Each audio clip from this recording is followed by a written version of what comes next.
Sterling Archer never entered the cultural bloodstream quietly. He barged in like a disaster wearing a tuxedo, swagger sharpened to a point, calibrated for a world already nostalgic for its own myths. You can almost feel the collective exhale in that first episode, a sigh from viewers raised on suave operatives who always landed on their feet, suddenly confronted with a man who trips, swears, smirks, fires wildly, and somehow still lands on his feet anyway. The early seasons move with the confidence of a show that knows exactly what it's skewering. The glamorous espionage fantasy, the hyper-masculine bravado baked into Cold War media, the impossible coolness of men in suits who kill without guilt and flirt without fear. Archer stares at that entire cultural lineage and then dissolves it into one elongated, weaponized eye roll. The lineage matters, because spies in American pop culture weren't just characters, they were coping mechanisms, a way to imagine order in a century shaped by paranoia, a promise that someone, somewhere, was in control. But by the late 2000s, that fantasy had faded into kitsch. The real world had grown too messy for the old mythology. Intelligence agencies lost their cinematic sheen, geopolitical narratives grew tangled, self-referential, impossible to lampoon without acknowledging their own absurdity. And into that void stepped this strangely elegant, perversely childish animated show, determined to drag the spy archetype through every possible humiliation until only the raw human underneath remained. A human who, inconveniently, wasn't all that heroic. It's easy to forget how radical that felt at the time. Television in 2009 carried a peculiar anxiety, a shift between eras. Prestige drama dominated the conversation. Sitcoms were morphing into meta-commentaries, and animation straddled the line between stoner humor and philosophical melancholy. Archer emerged at the point where those lines intersected. A show that looked like a retro comic book, sounded like a rapid-fire radio play, and felt like the aftermath of an office holiday party where everyone drank enough to confess their grievances, but not enough to forget them. The creative machinery behind Archer is a story of its own. A collision of personalities, limitations, risks, and accidents that shaped the show as much as its characters shaped each other. Adam Reed, having just finished the chaotic, cult-beloved Frisky Dingo, entered Archer with a kind of artistic exhaustion that paradoxically sharpened his vision. He'd spent years making shows about idiocy disguised as ambition, ambition disguised as idiocy, and he brought that same fascination with delusional confidence into a tighter, more polished space. Archer wasn't born out of a hunger to mock spies. It was born out of a fascination with people who perform expertise as a survival mechanism. FX's willingness to greenlight the series was itself a cultural crossroads. The network had begun carving out an identity distinct from the more sanitized comedy of the early 2000s. It wanted sharper edges, stranger rhythms, characters who didn't feel like punchline machines, but like fully shaped disasters. And Reed delivered exactly that. Dialogue so quick it bordered on musicality, emotional dysfunction disguised as banter, and a universe where every stylish flourish masked an undercurrent of resignation. FX didn't just allow this tone, it encouraged it, chasing the emerging appetite for adult animation that spoke not to teenage rebellion, but to millennial burnout. The voice cast became a perfect alchemy of intention and accident. H. Jon Benjamin brought a naturally chaotic stillness, a voice that sounded both competent and completely unprepared for reality. Jessica Walter, drawing on decades of dramatic gravitas, turned Mallory into a matriarch whose authority was not exaggerated for comedy, but rooted in genuine theatrical weight. Aisha Tyler's control and sharpness shaped Lana into the moral anchor the show desperately needed, but refused to respect. Each actor contributed not just a performance, but an emotional gravitational pull that defined how other characters orbited them. The production constraints inadvertently birthed stylistic signatures. Limited animation forced the artists at Floyd County to treat every movement as meaningful. Each eyebrow lift, each gun re-aim, each glance between characters carries weight because the show couldn't rely on choreographic spectacle. Instead of treating constraint as setback, the team weaponized stillness as style. The result was a world that looked like high-end graphic novels come to life, with crisp lines and controlled compositions that made every chaotic conversation feel like a precise incision. Even the infamous genre shifts weren't merely creative whims. They were reactions to exhaustion, actor availability, and Reed's own desire to keep the show alive without letting it calcify. These shifts didn't just reinvent the story, they reinvented the production pipeline, forcing the team to rebuild visual languages season after season. It was an enormous risk, one that could have shattered the show. Instead, it reshaped its identity into something elastic, strange, and defiantly alive. Taken together, the production context reveals something surprising. Archer wasn't simply a satire or a workplace comedy or a series of parodies stitched together. It was a fragile, ongoing experiment held together by the creative instincts of people who were willing to reinvent the world the moment it began to feel predictable. The result is a show whose longevity doesn't feel accidental. It feels like a testament to the power of artistic restlessness. Before the characters calcified into symbols of their own dysfunction, before the genre-hopping and dream worlds and fractured timelines, Archer began with an almost scholarly fascination for the architecture of spy fiction, not the glamorous surface, but the bones beneath. Its earliest episodes carry the precision of a director reenacting childhood obsessions frame by frame. The clean geometry of Cold War compositions, the stern silhouettes of office corridors, the clipped authority of mid-century intelligence bureaucracy. Every background feels like an echo of another era, as if the show was excavating the past with a cigarette dangling from its mouth. But underneath the retro aesthetic, the early spycraft is deliberately sabotaged. Missions that would be operatic in Bond hands become claustrophobic farces. Technology is both too advanced and too outdated, a visual joke that says more about cultural amnesia than accuracy. The show riffs on gadgets not as marvels, but as relics, symbols of a time when espionage was marketed as a glamorous vocation, rather than the grinding, bureaucratic machinery it actually was. You look at Archer's weapons, Archer's suits, Archer's posture, and realize the satire isn't mocking super spies. It's mocking the idea that competence was ever the point. What made the parody especially sharp was the show's refusal to rely on slapstick alone. It understood the cadence of classic spy dialogue, the crisp interrogations, the icy quips, the ritualistic gravitas, and then inserted characters who were emotionally incapable of sustaining the illusion. The parody doesn't come from dramatic incompetence. It comes from the collision between structured espionage language and people who reject structure on instinct. Every mission becomes a linguistic car crash, tactical terminology invaded by personal grievances, professional commands derailed by emotional leakage. The spy genre wasn't lampooned, it was anatomized. Even the action sequences were part of the satire. The early seasons constantly flirt with tension, but deflate it before it can crystallize. A covert infiltration becomes a brawl over petty insults. A hostage negotiation is drowned in parental resentment. A near-death moment is punctured by a joke Archer can't resist. And in these ruptured beats, the show reveals the truth beneath the parody. That modern masculinity inherited from Cold War fantasies has no idea how to function without a script, and certainly no capacity for introspection. The craft wasn't mocking espionage, it was mocking the performance of espionage. This meticulous construction of stylistic homage and psychological undercutting is what made the early seasons so dangerous. They lure you in with the promise of suave retro action, and then quietly peel back each layer until all that remains is a group of people who learn the poses of competence long before they ever learn the meaning. And that is where the show's satire finds its most lethal precision, not in breaking the spy genre, but in showing how easily it breaks itself. The series leaned on the veneer of espionage, but knew the workplace was its real theater. The agency wasn't a setting, it was a pressure chamber for neurosis. What made it intoxicating wasn't the vulgarity or irreverence, though both helped. It was the precision. Each line of dialogue landed like a scalpel disguised as a punchline, slicing open insecurities the characters barely recognized. A simple insult spiraled into a dissertation. A stray reference detonated into a chain reaction of grievances. Jokes weren't written, they were engineered, built from cascading clauses and mid-sentence corrections, shaped by a cast who wielded banter like an Olympic sport. The show trusted the audience to keep up, even when the joke spent time itself. It rewarded attention with layers of meaning nestled beneath layers of sarcasm. This is the first secret of Archer.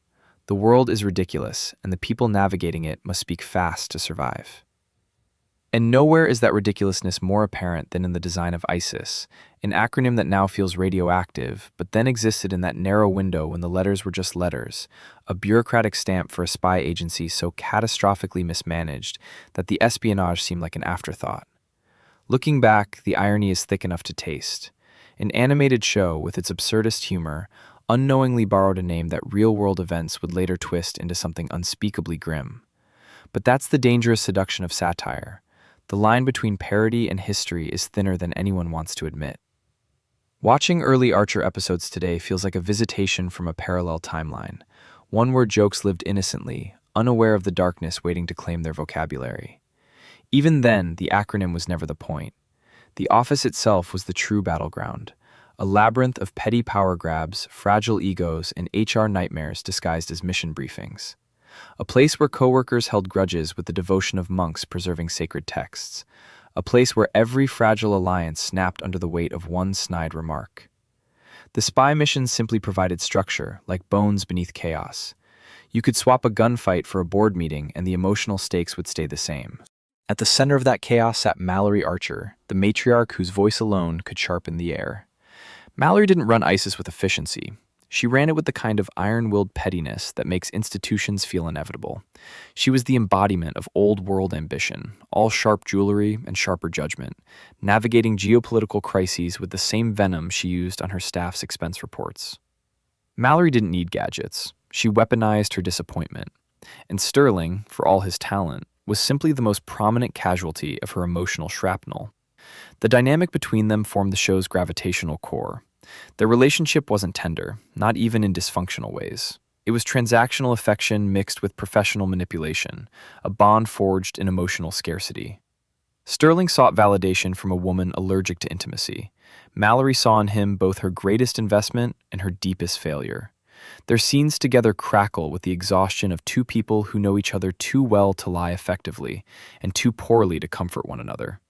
It's comedy written as emotional archaeology, digging through layers of resentment without the faintest idea what treasure, or rot, might lie beneath. Lana Kane provides a foil, not because she is calmer, but because she resists the vortex of familial toxicity. Her competence is her armor, forged through years of being the only adult in a room full of tantruming geniuses and self-destructive narcissists. She stands at the threshold between idealism and cynicism, leaning toward the latter, but still grounded by a sliver of hope she refuses to extinguish. Lana's brilliance isn't in her morality, but her pragmatism. She's the one who knows when to shoot, when to scold, and when to walk away before someone bleeds on her shoes. If Archer embodies the seductive chaos of impulse, Lana represents the weary heroism of maintenance. She keeps the ship afloat through sheer force of competence, fully aware that the crew will sink it anyway. What gives Lana her narrative voltage is her entanglement with Sterling. Not a romance, but a gravitational pattern they mistake for chemistry. They circle each other not because they're destined, but because they're predictable. They share a history of near misses, fractured trust, and unspoken reliance. Their attraction operates like a recurring injury, familiar, painful, easy to reopen. And yet the show never resorts to cheap sentiment. It holds their tension in a delicate balance, acknowledging the allure of what if, without sacrificing the harder truth. Some bonds are too damaged to idealize, but too real to sever. Cyril Figgis, by contrast, is the show's reluctant conscience, a man whose insecurities are so meticulously developed they become a form of tragic art. In another series, he'd be a background accountant. Here, he's a portrait of how mediocrity suffers when surrounded by spectacle. Cyril longs for stability, but finds himself trapped in a workplace where stability is a myth. His anxieties are painfully human. Fear of inadequacy, jealousy that festers into self-sabotage, the quiet dread that his life's most defining moments hinge on other people's whims.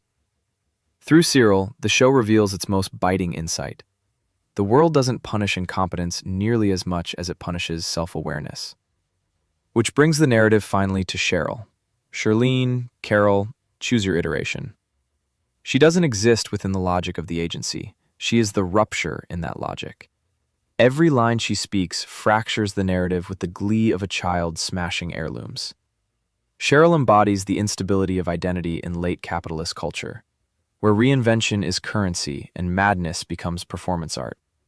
Her volatility isn't a quirk, it's a commentary on how fragmented people become when the world demands personas rather than souls. She is the show's wildest creation because she is the most honest.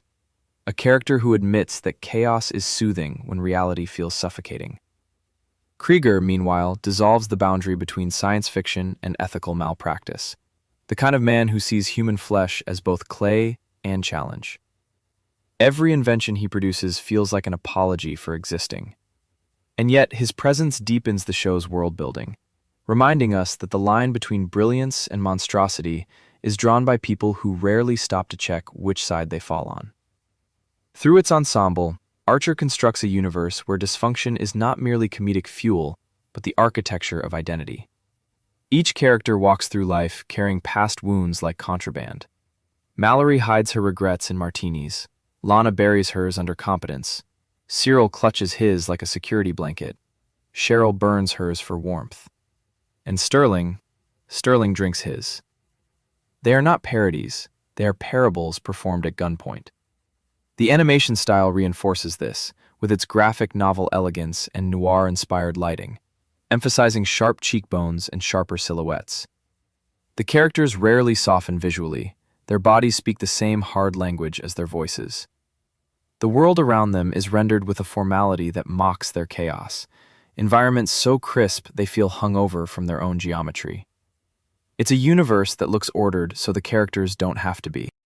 Early Archer episodes carry a particular electricity, a sense of creative intoxication. The writers push boundaries not for shock but for discovery. Each mission unfurls like a guided tour through the tattered remains of spy tropes. The secret lairs, the exotic locales, the double crosses so obvious they function as triple crosses by accident. But beneath those tropes lies the central thesis emerging slowly, quietly. Espionage is just office culture with higher caliber weapons. Every office has rivalries, power struggles, interpersonal disasters.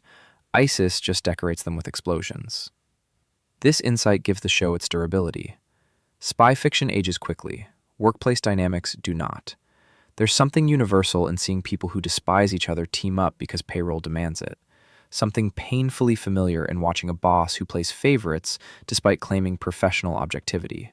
Something darkly comic in employees who excel at crises but can't manage their own emotions. The satire works because it isn't just about spies. It's about survival in systems too chaotic to reform and too stable to escape.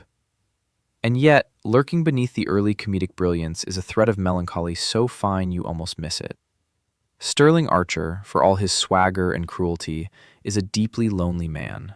A boy raised in an environment where affection was a rumor and competence was currency. His bravado masks a childhood that taught him to equate attention with love, mission success with validation.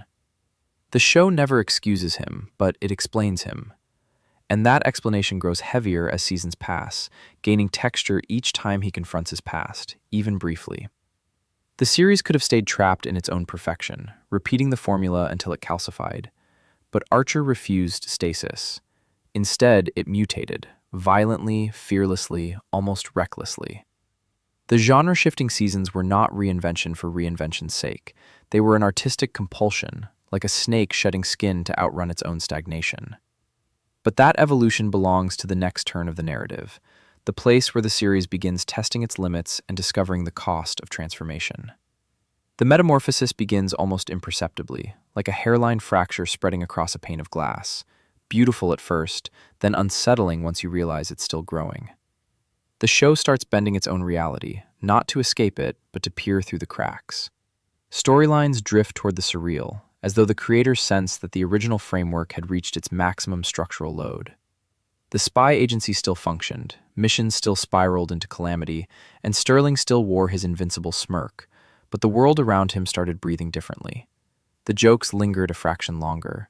The emotional stakes twitched beneath the surface like muscles beneath bruised skin. Something was shifting. The breakthrough arrives with a kind of accidental prophecy, the rebranding to a detective agency. What sounds like a throwaway gag becomes a narrative tremor.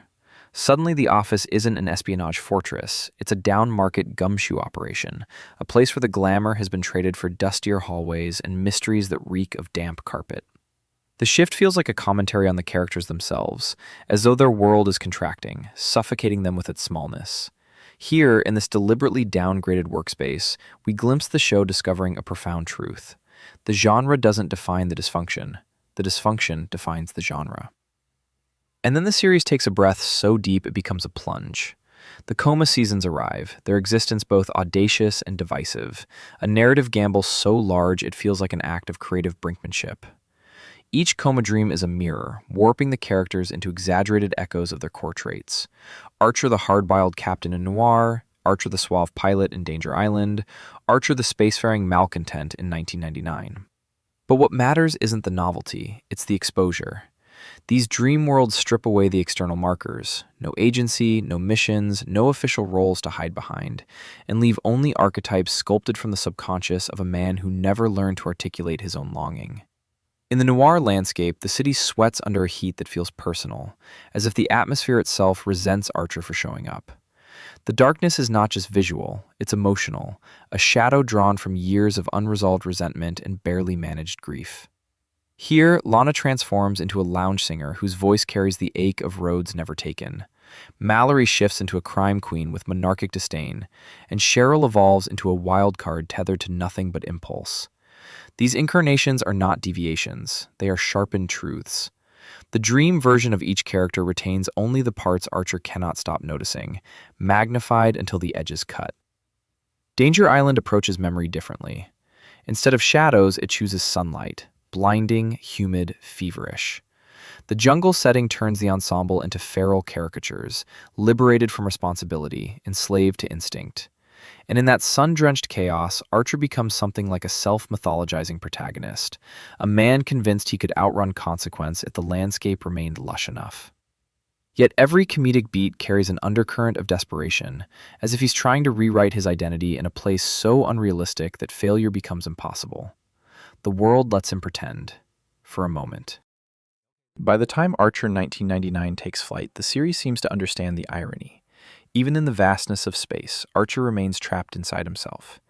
Each sci-fi absurdity becomes a metaphor for emotional limbo, frozen relationships, stalled growth, suspended accountability. The cosmos becomes a padded room, decorated with neon and nostalgia, where every conversation echoes with unfinished business. The show transforms into a psychological kaleidoscope, presenting Sterling's coping mechanisms as entire universes. These seasons are not detours, they are confessionals disguised as pulp fiction. But while the genre experiments create dazzling narrative mosaics, they also carve open the fault lines within the series. Some fans embraced the transformations with religious devotion, others felt abandoned, but that tension itself reveals something essential about long-form storytelling. Audiences crave evolution, but mourn the cost of change. What made the early seasons intoxicating, the rhythm, the chemistry, the brutal office dynamics, felt increasingly distant, like an old song played on a warped cassette. And yet, abandoning the evolution would have meant trapping the characters in amber, forever repeating the same punchlines until the humanity drained out. The writers chose motion over safety, consequence over nostalgia. Through this tumult, one element remains steadfast, the show's ruthless examination of ego. Archer's ego becomes the gravitational center around which entire worlds distort. Early on, his arrogance served as comedic spectacle, a parade of bad decisions strung together by luck and charm. But as the seasons unfold, the tone shifts, subtly at first, then unmistakably. His ego stops being funny and starts becoming tragic. The bravado grows brittle. The flippancy masks something raw, the yearning to be someone he cannot name. The fantasy sequences are proof of this desperation. They are dreams of competence born from a life of accidental survival. The supporting cast fractures in their own unique directions.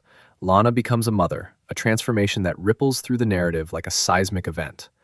Her character evolves from pragmatic soldier to reluctant moral compass, discovering new reserves of patience while shedding the last remnants of youthful idealism. Motherhood doesn't soften her, it sharpens her edges, forcing her to choose which battles are worth bleeding for.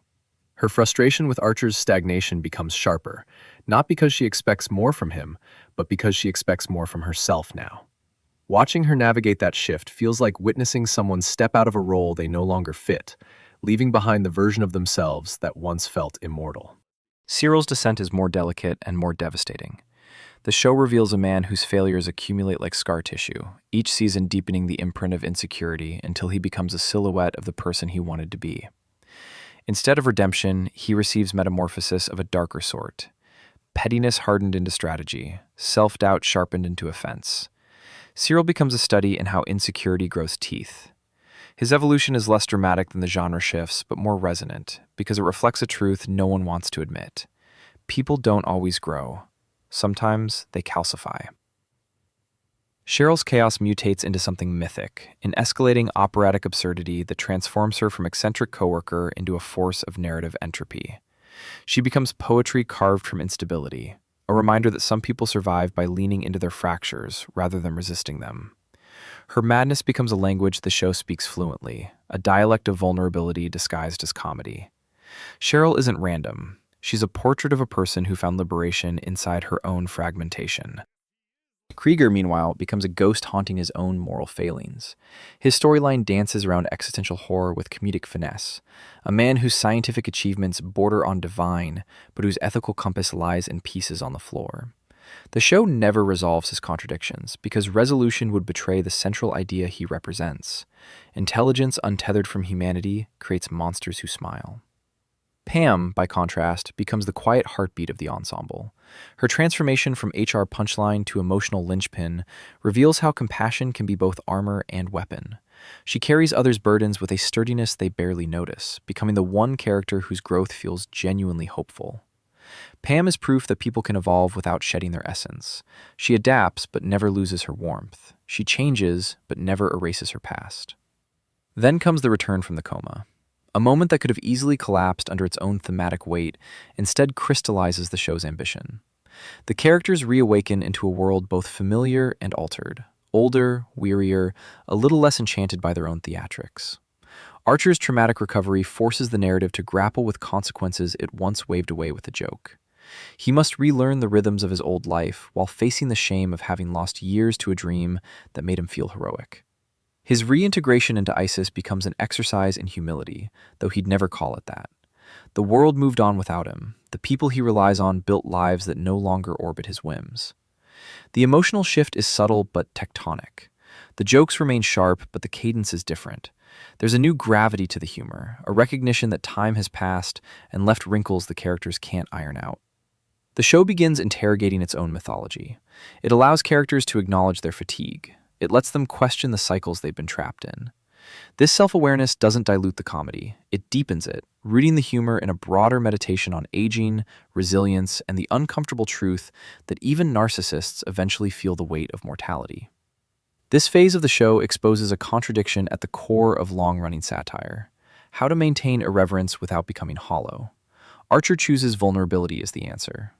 The characters don't become better people, but they become more transparent. Their flaws feel less like punchlines and more like artifacts of lives lived without guidance.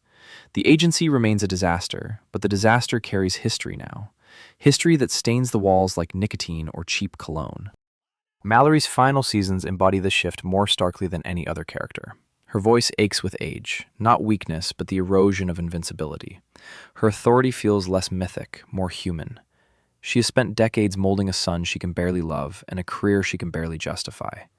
Watching her soften doesn't feel like betrayal. It feels like a curtain lowering, revealing the exhaustion behind her grandeur. Her exit from the narrative becomes a thesis statement. Power fades, but the echoes of its damage remain. The show handles her departure with a restraint that feels almost reverent.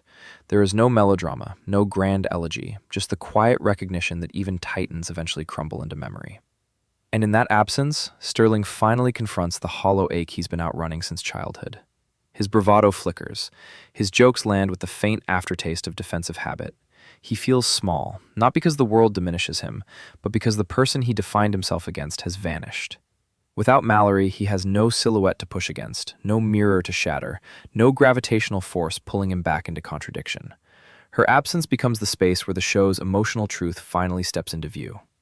As the seasons fold into one another, the world of Archer grows quieter, each episode carrying the patina of something approaching elegy. The characters still bicker, still shoot, still unravel with spectacular comedic timing, but there is a softness now, an acknowledgement of time's slow abrasion. The once razor-sharp satire mellows into something more reflective, almost nostalgic for its own earlier abrasiveness. The show begins asking not just what these characters will do next, but who they are when no one is watching. This is where the fractures reveal their full shape. Satire ages like metal. It either rusts or takes on a new sheen. Archer chooses the latter, embracing its scars without polishing them away. It understands that comedy is not the opposite of grief, it is the language we use to navigate it. The series edges toward its final revelation, that beneath all the explosions, betrayals, insults, affairs, reinventions, and genre implosions lies a story about people who were raised inside systems that taught them competence but not care. People who learned to shoot before they learned to apologize. People who mistake survival for identity. And all of it is leading, quietly, inexorably, toward the final act, where legacy replaces spectacle, and the show stops asking how these characters function and starts asking what they leave behind. The strangest thing about a show built on bravado and impulse is the quiet way it exposes the fragility of every person who pretends they're unbreakable. You watch these characters who swagger through firefights and betrayals, always ready with a razor-edged quip, yet the rare moments when their masks slip carry a weight that the series rarely acknowledges out loud.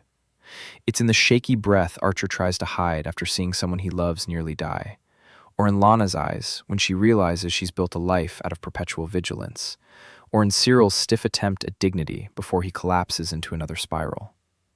These moments flash past like glimmers on water, too quick, too bright, too revealing, and the show immediately smothers them under a joke. But that split-second vulnerability lingers, humming underneath the chaos, and it becomes a secret language between the audience and the narrative. We see what they refuse to say. We hold what they discard. That duality becomes most palpable in the show's evolving relationship with danger. Early on, the peril feels cartoonish. Bullets grazing hair, explosions flinging bodies across rooms without consequence, wounds vanishing between scenes. Over time, though, a subtle shift creeps in. The threats take on texture. A broken bone doesn't heal instantly. A gunshot leaves a scar that draws the eye. A betrayal cuts deeper when it's the fifth, not the first. The humor never disappears, but the stakes thicken, and you feel the orbit tightening around a truth the show can't quite outrun. That endless risk eventually demands payment. Even in fiction. Even in farce. And when payment arrives, the punchline feels strangely hollow, as if the laughter is echoing off walls you hadn't realized were closing in. Archer's coma seasons push that unease to the forefront by splintering the protagonist into a kaleidoscope of alternate selves. Each version reveals a different longing, the desire to be heroic, or feared, or respected, or simply free from the expectations that chained him in the waking world. The noir detective drifting through fog-soaked alleys, the swaggering pilot chasing adventure across neon skies, the castaway navigating treacherous islands, the pulp adventurer diving into forgotten ruins. These identities aren't random indulgences. They're symptoms of a mind trying to rewrite itself. Every genre shift becomes a confession disguised as escapism.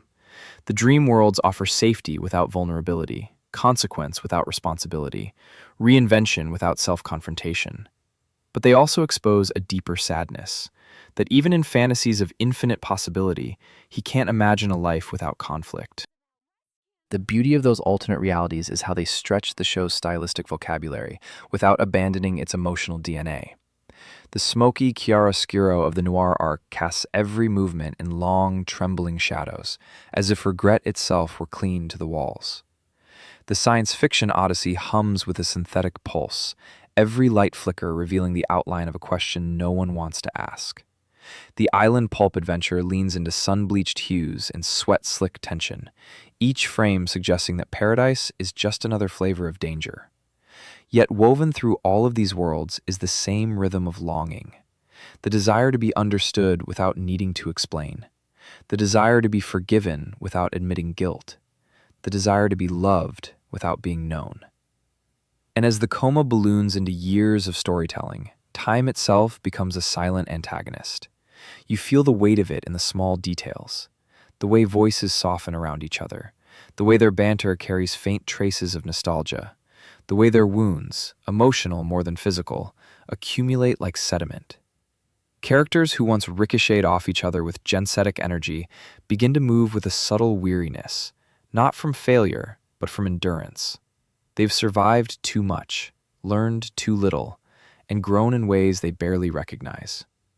The series leans into this erosion with surprising tenderness, never pausing to underline it, simply letting the years settle in the corners of their lives. This aging becomes especially visible in the team's shifting relationship with institutions. At first, they weaponize bureaucracy like a punchline, a form to forge here, an agency to undermine there, a diplomatic crisis to exploit for a mission that could have been avoided entirely. But gradually, the systems they mock start to feel like reflections of the systems that define them, rigid, outdated, impossible to escape, functioning through arbitrary rules and inherited dysfunction. The agency, whatever incarnation it takes, becomes a metaphor for generational habits that refuse to die, a cage decorated with nostalgia. And each attempt to reinvent it, rename it, reclaim it, feels like an adult rearranging the furniture in the childhood home they never fully left. In these later seasons, the humor sharpens into something almost elegiac. The jokes still land, but they carry the faint tremor of people who know they're running out of time to change. A single throwaway line about missed opportunities holds more ache than an entire earlier episode. A casual insult reveals a lingering guilt. A moment of silence between characters brims with years of unspoken apologies. The show, once dedicated to dizzying momentum, begins to savor stillness in a way that feels like a confession, that these people have outgrown the world they built, but don't yet know how to leave it. Mallory's departure crystallizes the shift with devastating clarity. Her absence cuts a void the show doesn't try to fill, because it can't. Every character orbits that emptiness differently. Some try to step into leadership roles with shaky confidence. Others retreat into old habits, hoping the world will reset if they behave as they once did. Archer, for all his reckless bravado, reacts with the stunned confusion of a child who suddenly realizes the safety net beneath him was not indestructible. Her loss reshapes him, not with dramatic transformation, but with small, almost imperceptible changes. A softer edge to his cruelty, a longer pause before an impulsive decision, a fleeting moment of self-awareness that vanishes before it can be acknowledged. Its grief rendered not as spectacle, but as erosion. The ghost of Mallory lingers, not as a literal apparition, but as a gravitational force, warping the space between the remaining characters. She represents the fading of an era, both in the narrative and in the show's real-world history. Her absence underscores the mortality of the entire project, as if the series itself were quietly preparing the audience for farewell. And in that looming sense of conclusion, something poignant emerges. The recognition that the story was never really about espionage or comedy or genre pastiche. It was about a group of people who never stopped disappointing each other, yet never let go. A dysfunctional family, held together by frayed loyalty and residual affection, slowly realizing that love doesn't always look like transformation. Sometimes it looks like showing up, again and again, even when you shouldn't have to. What makes these final arcs resonate is the way they confront the paradox of identity, how people define themselves by the roles they inherited and the stories they repeat. Archer clings to the myth of the charming, invincible rogue long after it stops serving him. Lana wrestles with the idea of responsibility as both a burden and a shield. Cyril ping-pongs between self-loathing and self-aggrandizement, desperate to find a version of himself that feels real. Cheryl drifts through reinventions with the manic detachment of someone unsure whether stability is even desirable. Each character's evolution becomes a commentary on the difficulty of rewriting ourselves when the world refuses to forget who we used to be. The show's willingness to blur genres becomes a metaphor for this struggle. Just as Archer slips through noir, pulp, sci-fi, tropical adventure, and post-war parody, the characters slip through their own emotional disguises, each new setting offering the illusion of reinvention. But identity, like narrative gravity, always pulls them back to center. They can repaint the backdrop as often as they want. The core tension remains the same. Who am I when the joke stops? Who am I when the mission ends? Who am I when the people who shaped me are gone? This question culminates most powerfully in Archer's uneasy attempts at fatherhood. His relationship with AJ exposes a kind of tenderness he can barely articulate, a longing he doesn't know how to express. Every interaction reveals a man terrified of becoming the very parent he resented, yet equally terrified of stepping into the vulnerability required to be better. It's a dance of avoidance and yearning, full of missed cues and aborted confessions, but beneath it lies something achingly human, the desire to break the cycle without knowing how. It's one of the few times the show allows emotional stakes to swell without puncturing them with comedy, and the effect is quietly disarming. Even as the narrative edges toward its closing chapters, the show retains its instinct for absurdity. Alligators in sewers, malfunctioning robots, corporate cults, and labyrinths of Baroque incompetence. But the absurdity shifts tone. Instead of mocking the world's chaos, it begins to mirror it. The characters navigate surreal scenarios with the weary competence of people who've seen too much, as if reality itself has started to fray at the edges. The absurd becomes comforting, a familiar rhythm that steadies them even as the ground beneath their lives shifts. And that shift, subtle but unmistakable, becomes the emotional axis of the final stretch. The realization that the surreal antics they once embraced now serve as a buffer against the creeping inevitability of change. The final seasons move with the quiet gravity of something aware of its own impermanence, as if each episode feels the chill of a curtain slowly descending. Not in a melodramatic way, nor in a desperate attempt to reclaim early energy, but with the strange calm of a story that knows the only honest ending is one rooted in acceptance. And in that acceptance, the show discovers a tone it had never dared explore.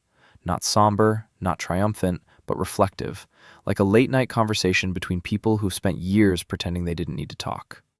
Every joke is still razor-edged, every scheme still spirals into chaos, but beneath it all is a softened heartbeat, steady and unhurried, tracing the contours of lives that have finally begun to make sense, even if only in fragments. What makes these moments so affecting is the way the characters confront the aftermath of years spent in motion. They've chased villains across continents, betrayed each other for petty reasons, saved each other for worse ones, and endured losses without ever granting themselves the dignity of mourning. Now, the accumulated weight settles on their shoulders in ways they can't immediately laugh away. A conversation that once would have been drowned in bravado now holds a fragile sincerity. A glance exchanged across a cluttered office says more than any punchline could.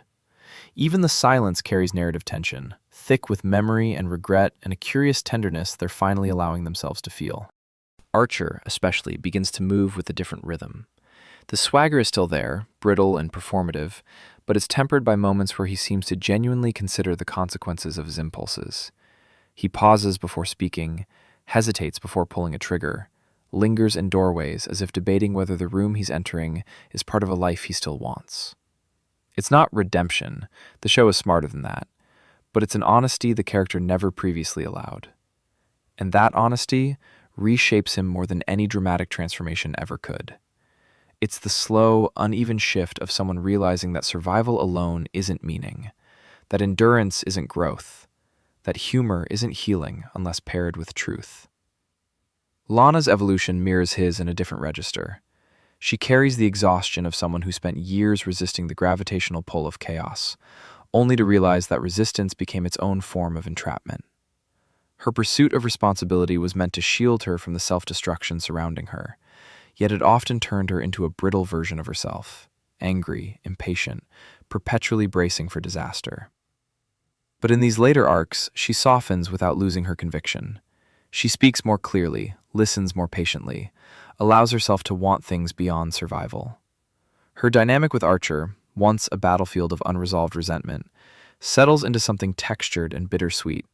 Not reconciliation, not romance, not absolution, but mutual recognition. Two people who see each other clearly at last. Cyril's descent reaches a strange sort of equilibrium, not through triumph but through clarity. His insecurities, once played for cruelty or pity, start to feel like the byproduct of a man who spent his entire life mistaking validation for identity. In the final stretch, he's not fixed, not transformed into a confident leader or reformed hero, but he finally stops seeking permission to exist. That alone feels radical in a world where ego is currency. His small victories matter more than earlier seasons' flamboyant failures, because they're grounded not in spectacle, but in self-awareness. And that self-awareness becomes the quiet spine of his arc, the thing that lets him stand a little straighter, even if only for a moment. Cheryl, ever the show's chaotic wild card, undergoes a different kind of evolution. Not stability, but intentional chaos. Her absurdity becomes a form of agency, no longer the product of neglect or self-loathing, but a genuine preference for the unpredictable, the unhinged, the unconventional. She embraces a philosophy that borders on existential. If the world makes no sense, why pretend otherwise? But beneath the mania is a rare clarity. She understands the artifice of identity better than anyone. She knows people remake themselves constantly, that personality is performance, that sanity is a spectrum, not a destination. And within that awareness is a strange kind of wisdom the others never quite grasp. The larger ensemble finds similar closures, Small, understated shifts that feel truthful because they're unburdened by sentimentality. Pam's loyalty becomes less about blind camaraderie and more about chosen family. Krieger's reality-bending eccentricity sharpens into a commentary on the show's own fabricated logic. Even the set pieces, the crumbling office, the recurring safe houses, the bars they frequent, take on a valedictory glow, as if the backgrounds themselves are aware their time is nearly up. And gradually, almost imperceptibly, the show stops being a story about espionage or parody or genre experimentation. It becomes a story about the erosion of certainty, about what survives after the jokes, after the missions, after the bravo, about the strange adulthood that emerges when the identity you clung to for years finally breaks apart in your hands. The tenderness of the final episodes lies not in triumphs, but in acknowledgments. Whispered goodbyes disguised as banter. Lingering glances that betray more longing than the characters want to admit. The sense that everyone is trying to leave gracefully, even if they don't know how. They walk the halls of their shared history like tourists visiting a place that once felt like home, aware that nostalgia is both comfort and dagger. When the story finally reaches its quiet conclusion, it doesn't feel like closure. Archer was never a show built for clean endings. Instead, it leaves you with something far more affecting. The unmistakable feeling of having watched a group of people outgrow their world and themselves without the fanfare usually demanded of long-running narratives. It trusts the audience to hold the unsaid, the unresolved, the gently unfinished. And in that trust, a deeper truth emerges. That most lives don't end in catharsis or reinvention or revelation. They end in accumulation. In memories stacked like folders in a disorganized file cabinet. In inside jokes that survive long after friendships fade. In regrets softened by time.